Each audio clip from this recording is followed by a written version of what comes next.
پیدائش اس کا 24واں باب۔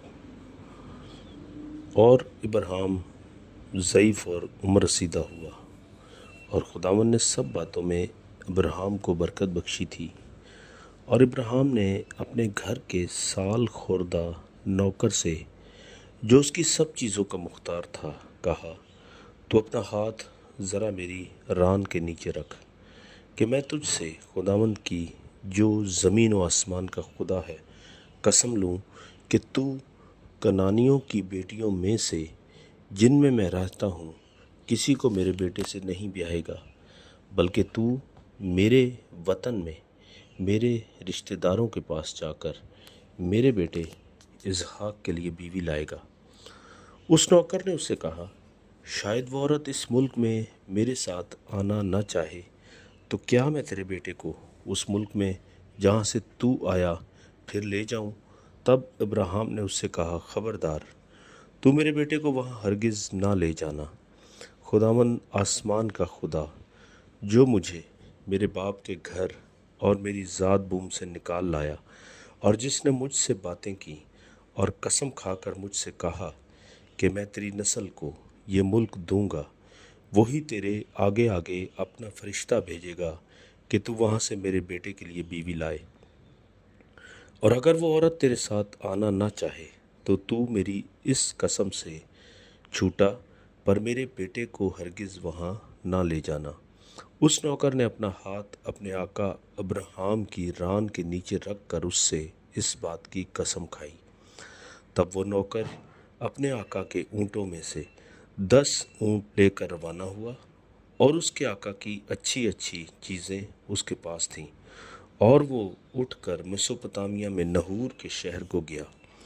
اور شام کو جس وقت عورتیں پانی بھرنے آتی ہیں، اس نے اس شہر کے باہر باولی کے پاس اونٹوں کو بٹھایا اور کہا، اے خداوند میرے آقا ابراہیم کے خدا، میں تیری منت کرتا ہوں کہ آج تو میرا کام بنا دے اور میرے آقا ابراہیم پر کرم کر۔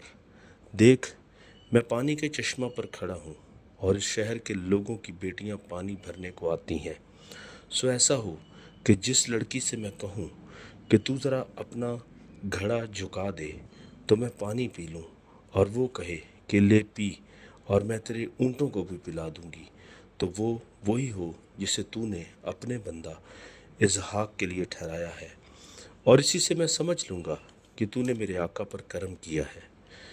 وہ یہ کہہ ہی رہا تھا کہ ربکا، جو ابراہیم کے بھائی نحور کی بیوی ملکہ کے بیٹے بیتویل سے پیدا ہوئی تھی، اپنا گھڑا کندھے پر لیے ہوئی نکلی۔ وہ لڑکی نہایت خوبصورت اور کنواری اور مرد سے ناواقف تھی۔ وہ نیچے پانی کے چشمہ کے پاس گئی اور اپنا گھڑا بھر کر اوپر لائی۔ تب وہ نوکر اس سے ملنے کو دوڑا اور کہا کہ ذرا اپنے گھڑے سے تھوڑا سا پانی مجھے پلا دے۔ اس نے کہا، پیجیے صاحب، اور فوراً گھڑے کو ہاتھ پر اتارا، اسے پانی پلایا۔ جب اسے پلا چکی تو کہنے لگی کہ میں تیرے اونٹوں کے لیے بھی پانی بھر بھر لاؤں گی جب تک وہ پی نہ چکے۔ اور فوراً اپنے گھڑے کو حوض میں خالی کر کے پھر باولی کی طرف پانی بھرنے دوڑی گئی، اور اس کے سب اونٹوں کے لیے بھرا۔ وہ آدمی چپ چاپ اسے غور سے دیکھتا رہا تاکہ معلوم کرے کہ خداوند نے اس کا سفر مبارک کیا ہے یا نہیں۔ اور جب اونٹ پی چکے تو اس شخص نے نصف مسکال سونے کی ایک نتھ اور 10 مسکال سونے کے 2 کڑے اس کے ہاتھوں کے لیے نکالے، اور کہا کہ ذرا مجھے بتا کہ تو کس کی بیٹی ہے، اور کیا تیرے باپ کے گھر میں ہمارے ٹکنے کی جگہ ہے؟ اس نے اس سے کہا کہ میں بیتویل کی بیٹی ہوں، وہ ملکہ کا بیٹا ہے جو نحور سے اس کے ہوا۔ اور یہ بھی اس سے کہا کہ ہمارے پاس بھوسا اور چارہ بہت ہے، اور ٹکنے کی جگہ بھی ہے۔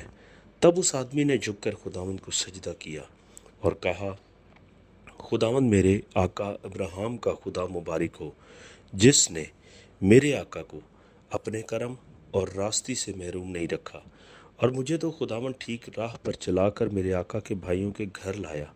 تب اس لڑکی نے دوڑ کر اپنی ماں کے گھر میں یہ سب حال کہہ سنایا، और रिबका का एक भाई था जिसका नाम लाबन था।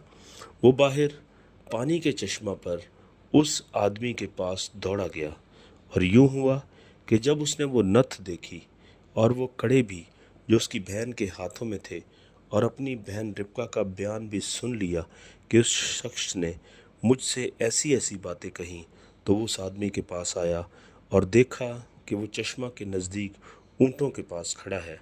तब उससे कहा, ए तू जो खुदावंद की तरफ से मुबारक के अंदर चल, बाहर क्यों खड़ा है? मैंने घर को और ऊँटों के लिए भी जगह को तैयार कर लिया है।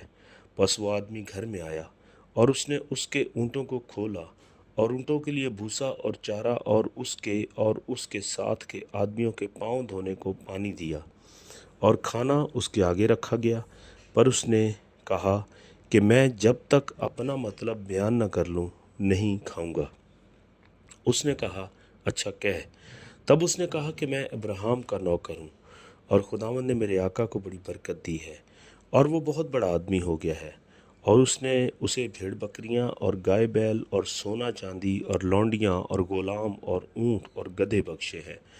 और मेरे आका की बीवी सारा के जब वो बुढ़िया हो गई, उससे एक बेटा हुआ, उसी को उसने अपना सब कुछ दे दिया है। और मेरे आका ने मुझे कसम देकर कहा है कि तू कनानियों की बेटियों में से जिनके मुल्क में मैं रहता हूँ किसी को मेरे बेटे से न ब्याना, बल्कि तू मेरे बाप के घर और मेरे रिश्तेदारों में जाना और मेरे बेटे के लिए बीवी लाना। तब मैंने अपने आका से कहा, शायद वो औरत मेरे साथ आना न चाहे।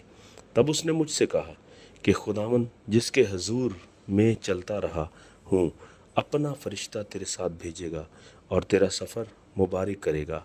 तू मेरे रिश्तेदारों और मेरे बाप के ख़ानदान में से मेरे बेटे के लिए बीवी लाना, और जब तू मेरे ख़ानदान में जा पहुँचेगा तब मेरी कसम से छूटेगा, और अगर वो कोई लड़की ना दें तो भी तू मेरी कसम से छूटा। सो मैं आज पानी के उस चश्मा पर आकर कहने लगा, ऐ खुदावंद मेरे आका अब्राहम के खुदा, अगर तू मेरे सफ़र को जो मैं कर रहा हूँ मुबारक करता है, तो देख मैं पानी के चश्मे के पास खड़ा होता हूँ, और ऐसा हो कि जो लड़की पानी भरने निकले और मैं उससे कहूँ कि ज़रा अपने घड़े से थोड़ा पानी मुझे पिला दे, और वो मुझे कहे कि तू भी पी और मैं तेरे ऊँटों के लिए भी भर दूँगी, तो वो वही औरत हो जिसे खुदावंद ने मेरे आका के बेटे के लिए ठहराया है। मैं दिल में ये कह ही रहा था कि रिबका अपना घड़ा कंधे पर लिए हुए बाहर निकली और नीचे चश्मा के पास गई और पानी भरा।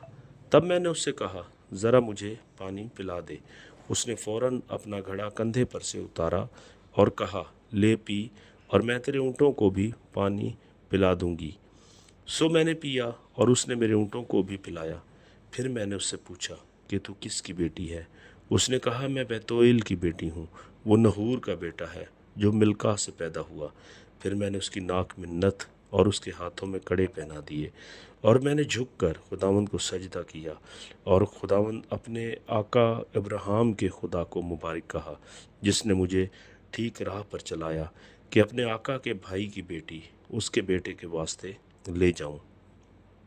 सो अब अगर तुम करम और रास्ती से मेरे आका के साथ पेश आना चाहते हो तो मुझे बताओ, और अगर नहीं तो कह दो, ताकि मैं दहनी या बाईं तरफ फिर जाऊं। तब लाबिन और बेतुएल ने जवाब दिया कि ये बात खुदावन की तरफ से है, हम तुझे कुछ बुरा या भला नहीं कह सकते। देख, रिबका तेरे सामने मौजूद है, उसे ले और जा, और खुदावन के कौल के मुताबिक अपने आका के बेटे से उसे ब्याह दे। जब इब्राहिम के नौकर ने उनकी बातें सुनी तो ज़मीन तक झुक झुक कर खुदावन को सजदा किया, और नौकर ने चांदी और सोने के जेवर और लिबास निकाल कर रिबका को दिए, और उसके भाई और उसकी माँ को भी कीमती चीज़ें दी, और उसने और उसके साथ के आदमियों ने खाया पिया और रात भर वहीं रहे। सुबह को वो उठे और उसने कहा कि मुझे मेरे आका के पास रवाना कर दो। रिबका के भाई और माँ ने कहा कि लड़की को कुछ रोज़, कम से कम 10 रोज़ हमारे पास रहने दे, इसके बाद वो चली जाएगी। उसने उनसे कहा कि मुझे ना रोको, क्योंकि खुदावन ने मेरा सफ़र मुबारक किया है। मुझे रुखसत कर दो ताकि मैं अपने आका के पास जाऊं। उन्होंने कहा, हम लड़की को बुलाकर पूछते हैं कि वो क्या कहती है। तब उन्होंने रिबका को बुलाकर उससे पूछा, क्या तू इस आदमी के साथ जाएगी? उसने कहा, जाऊंगी। तब उन्होंने अपनी बहन रिबका और उसकी दाया और अब्राहम के नौकर और उसके आदमियों को रुखसत किया, और उन्होंने रिबका को दुआ दी और उससे कहा, ऐ हमारी बहन, तू लाखों की माँ हो और तेरी नस्ल अपने कीना रखने वालों के फाटक की मालिक हो। और रिबका और उसकी सहेलियां उठकर ऊँटों पर सवार हुईं और उस आदमी के पीछे हो लीं। सो वो आदमी रिबका को साथ लेकर रवाना हुआ, और इसहाक बैरी रोई से होकर चला आ रहा था, क्योंकि वो जनूब के मुल्क में रहता था। और शाम के वक्त इसहाक सोचने को मैदान में गया, और उसने जो अपनी आंखें उठाईं और नज़र की तो क्या देखता है कि ऊँट चले आ रहे हैं। और रिबका ने निगाह की और इसहाक को देखकर ऊँट पर से उतर पड़ी, और उसने नौकर से पूछा कि ये शख्स कौन है जो हमसे मिलने को मैदान में चला आ रहा है? उस नौकर ने कहा, ये मेरा आका है। तब उसने बुर्का लेकर अपने ऊपर डाल लिया। नौकर ने जो जो किया था सब इसहाक को बताया, और इसहाक रिबका को अपनी माँ सारा के डेरे में ले गया। तब उसने रिबका से ब्याह कर लिया और उससे मोहब्बत की, और इसहाक ने अपनी माँ के मरने के बाद तसल्ली पाई। आमीन।